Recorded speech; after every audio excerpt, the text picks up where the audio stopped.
Hello বন্ধুরা, তোমরা হয়তো ভাবছো এটা কোন মেলা, কিসের জন্য মেলা। এখন দাঁড়াও সবই শেয়ার করছি তোমাদের সাথে। তোমরা ভিডিওটা দেখতে থাকো।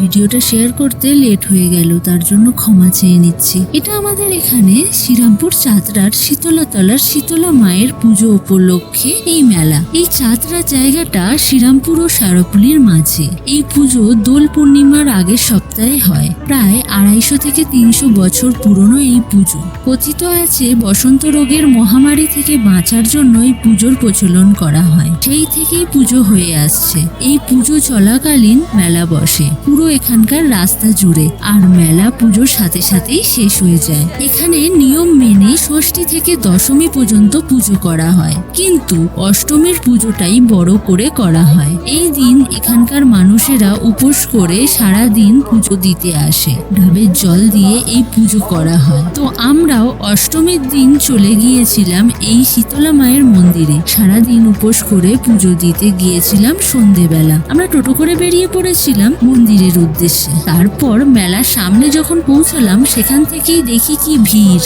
মন্দির পর্যন্ত পৌঁছানোর আগেই দেখো মেলাতে কত ভিড়। তারপর কোনো রকমে ভিড় ঠেলে মন্দিরে ঢুকে পুজো দিলাম।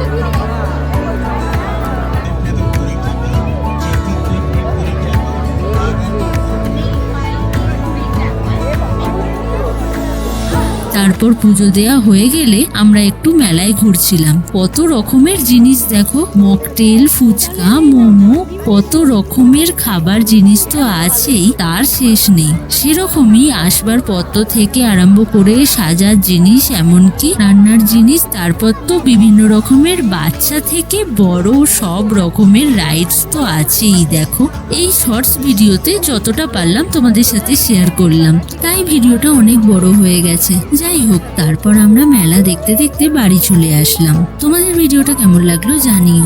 এখন তাহলে আমরা বাড়ি যাই। তোমাদের সাথে তাহলে দেখা হচ্ছে পরের ভিডিওতে।